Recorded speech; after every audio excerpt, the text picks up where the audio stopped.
and welcome. I'm Geeta Mohan and you're watching World Today. The top focus today, India's mission to crush Pakistan-based terror. Here are the top developments. India early Wednesday carried out Operation Sindoor. In a precise and measured strike, Indian forces hit 9 terror sites in Pakistan and Pakistan-occupied Kashmir. As per government sources, over 80 suspected terrorists were killed in the operation. Among the targets were 2 prime terror hubs. The mosque Masjid-e-Taiba that served as a headquarter for Lashkar, it was destroyed. Jaish-e-Mohammad headquarters in Bahawalpur was also hit. Jaish chief Masood Azhar issued a statement confirming many members of his family were killed. After the strikes, Pakistan retaliated with ceasefire violations using heavy artillery along the line of control, hitting Poonch and Tangdar, resulting in 15 civilian deaths. India hit back, inflicting casualties on the other side as well. Pakistan Prime Minister Shehbaz Sharif addressed the nation and the National Assembly. He confirmed 26 deaths in Indian attack. Sharif said his government has authorized the army to decide on the response.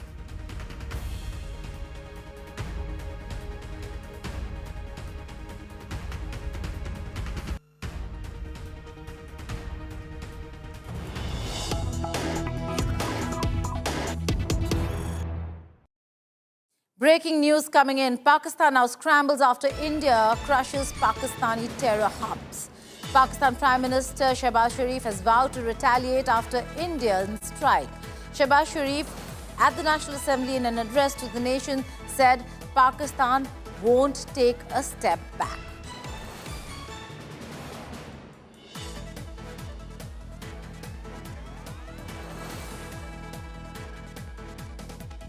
Well, that's the big news coming in. Pakistan Prime Minister has vowed to take revenge on the Indian action in Pakistan-occupied Kashmir and the Punjab of Pakistan. He says that India will have to pay a heavy price for the bloodshed that Pakistan witnessed early in the wee hours of this morning. It is very clear that Pakistan is planning an action against India.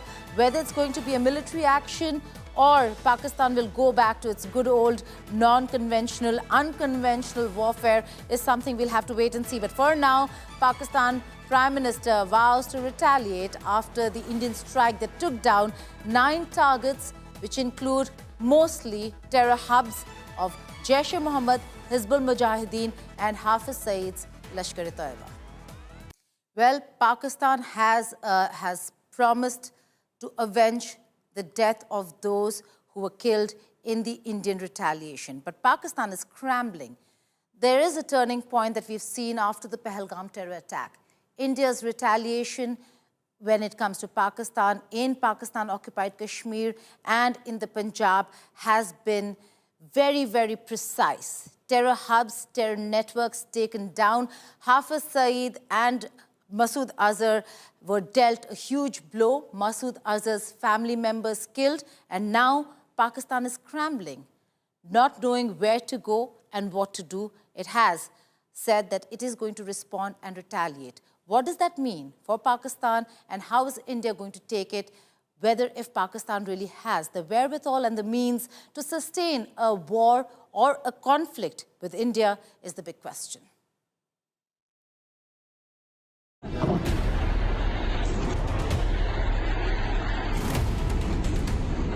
9 targets: Bahawalpur, Muridke, Sarjal, Sialkot, Bhimber, Kotli and Muzaffarabad were all successfully hit in a combined operation of the Indian forces.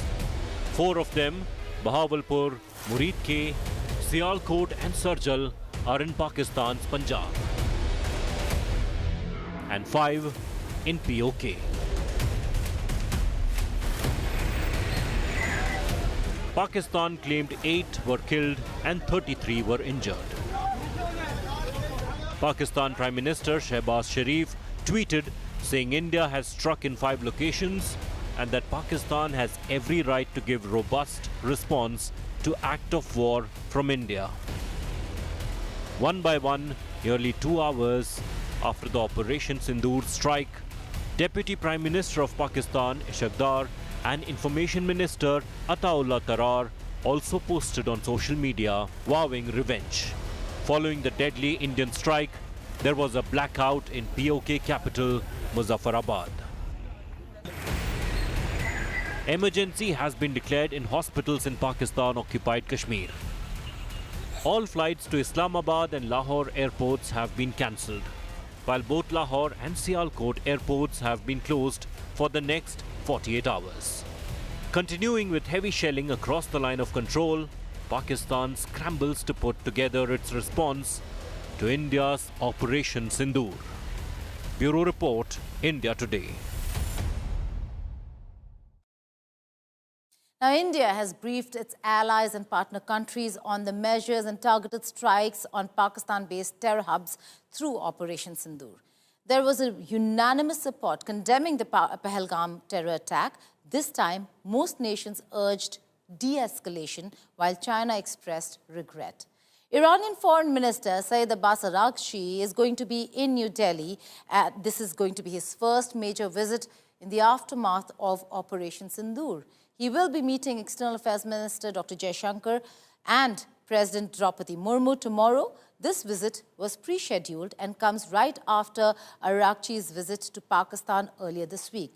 Iran offered to mediate between India and Pakistan earlier, but in the aftermath of Operation Sindoor, equations might have changed, as India prepares to brief UNSC members through its UN mission in New York, as well as it did here in the Ministry of External Affairs today, meeting with the foreign envoys of UNSC and member countries.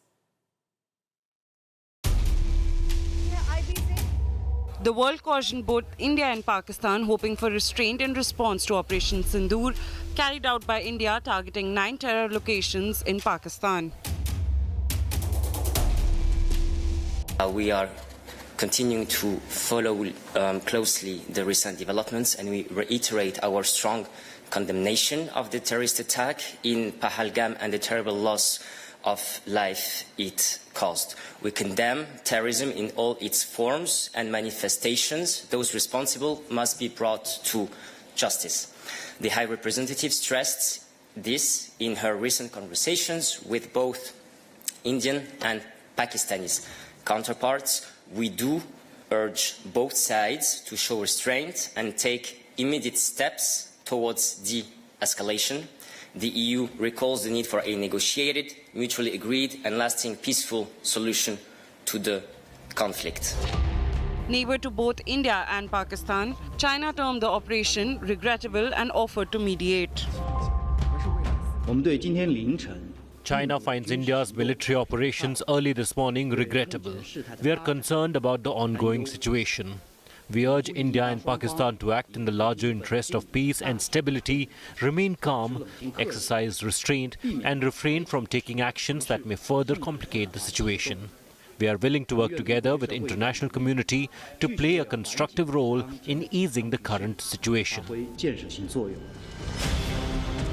The other Asian giant, Japan, was deeply concerned by any further escalation in tensions between India and Pakistan.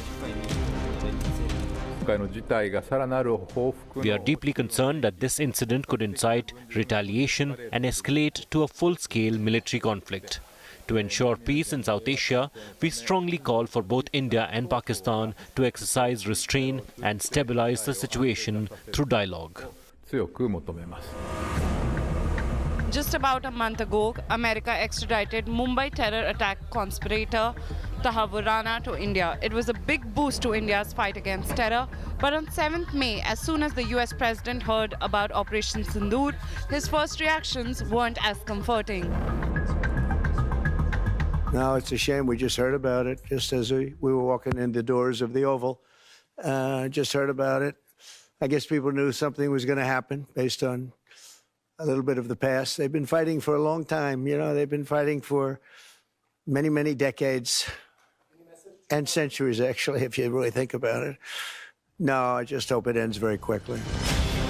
Russia, UK, France too expressed their concerns as tensions escalate along the LOC. India is our strategic partner. Pakistan is also our partner in many matters. We value our relations with both New Delhi and Islamabad. Of course, we hope that both sides will be able to undertake moves and agree over these moves, which will help to lower the degree of tension on the border. Foreign Minister S. Jaishankar also spoke with his counterparts across the world, briefing them on Operation Sindoor. He spoke about India's firm resolve to counter cross-border terrorism. Meanwhile, Indian Foreign Secretary Vikram Misri has briefed 13 foreign envoys in Delhi about targeting 9 terror locations spread across PoK and Punjab province of Pakistan.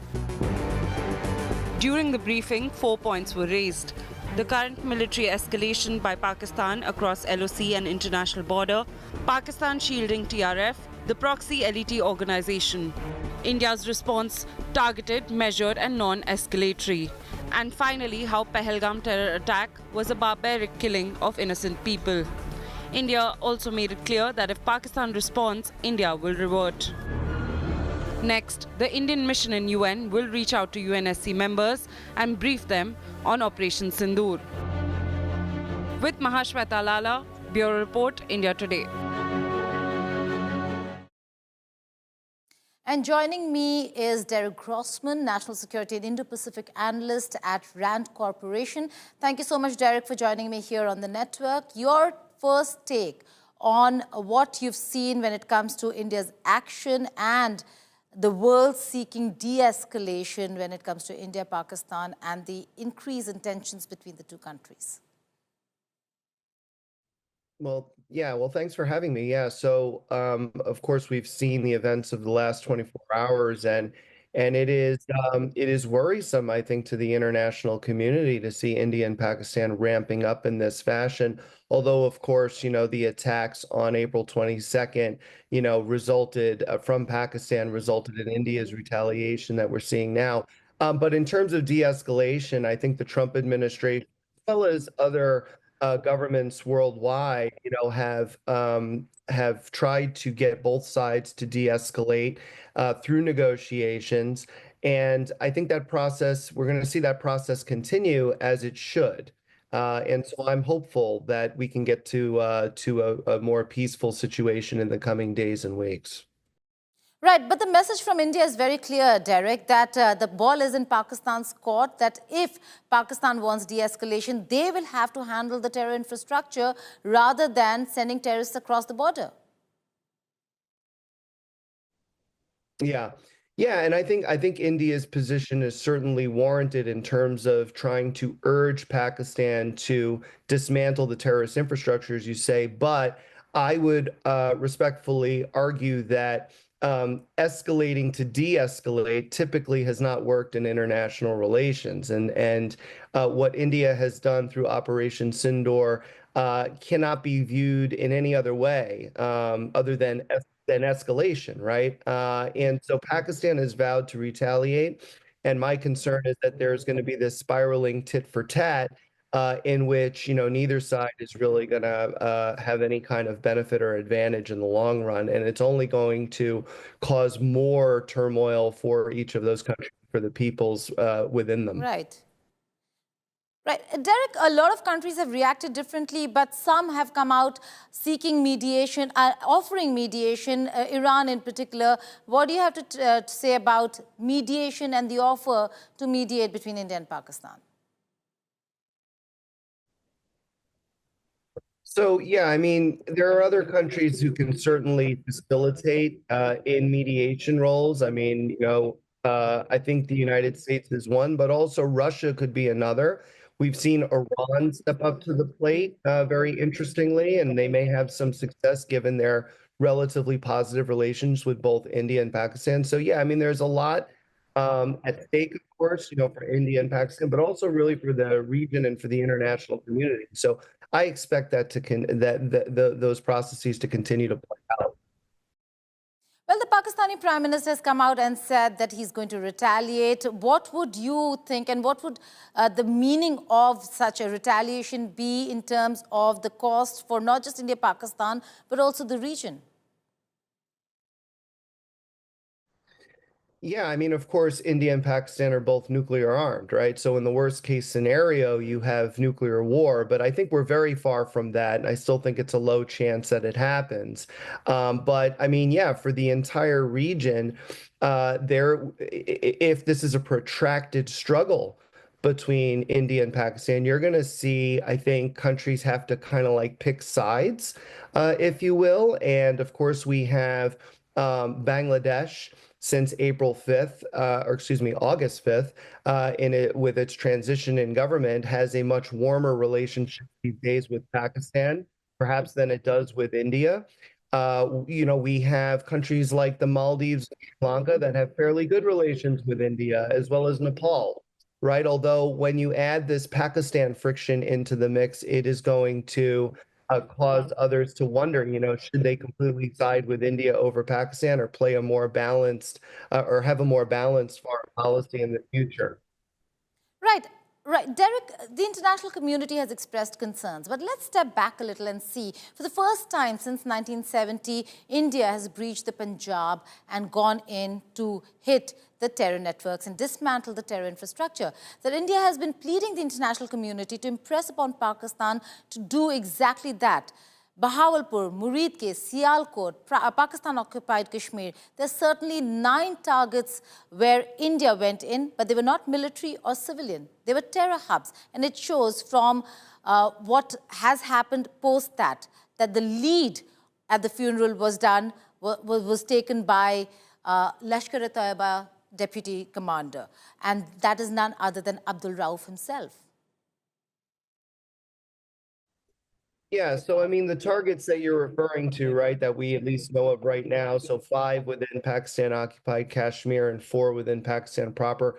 What it sounds like is that these are targets that of concern to India because Lashkar-e-Taiba and Jaish-e-Mohammad were operating out of them. Although the thing that I worry about, Geeta, and I think everyone should be worried about, to include India, is the prospects for civilian casualties, for collateral damage. And we're already seeing some of that play out in Pakistan. And the worry that I have is that that's going to embolden Islamabad to continue to retaliate against India. We're already seeing some of that along the line of control with Pakistani artillery shelling, and some Indian civilians, unfortunately, have perished as a result. And so these types of actions, while warranted, right, can also further inflame the situation. We kind of saw this and continue to see this with Israel's attacks in Gaza against Hamas targets that are ostensibly civilian, but Hamas is using them for military purposes. Well, there are civilian casualties and collateral damage as a result. So that, I think, has emboldened the Hamas resistance there, as I think it will in Pakistan with Indian strikes. Well, Derek, let's then just talk optics. Look at the coffins that came out of these terror hubs. They were coffins being carried by men in uniform. That clearly shows complicity between the military and the terrorists in Pakistan.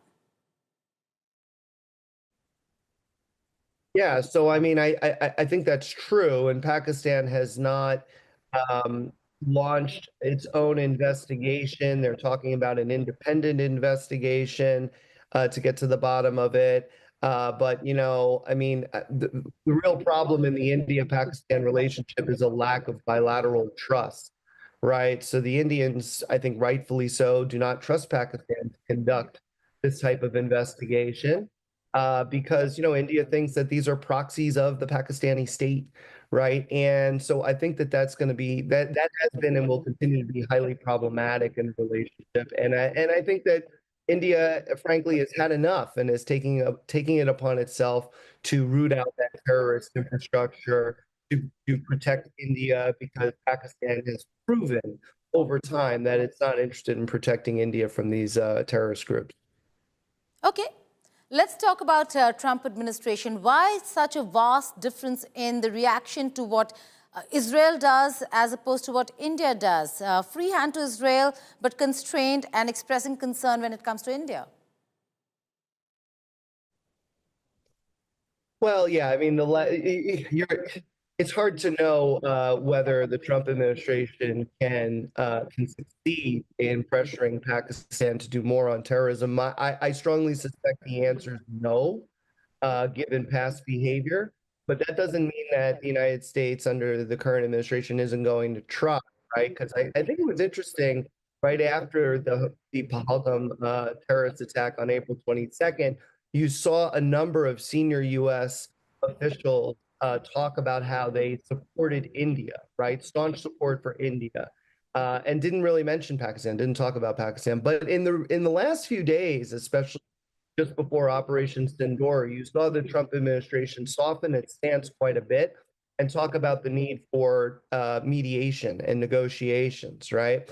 And most recently, right after Operation Sindoor commenced, you saw our Secretary of State and Acting National Security Advisor, Marco Rubio, say precisely that, right? That now there needs to be negotiations, and there needs to be a de-escalation in the conflict. So that seems to be where the Trump administration is settled, and I expect that is probably going to be the case for a while, unless there's a serious, escalation from Pakistan that warrants India to retaliate. You may see the pendulum swing back to more staunchly supporting it. Well, there are hectic parleys and engagements between India and foreign envoys during Pahalgam terror attack and even now. But when it comes to the United Nations Security Council, it does seem like Pakistan stood isolated. There were no takers for the Pak argument. I think for the most part it is, but of course its iron brother, its all-weather partner is China, and China also happens to be a permanent member of the United Nations Security Council.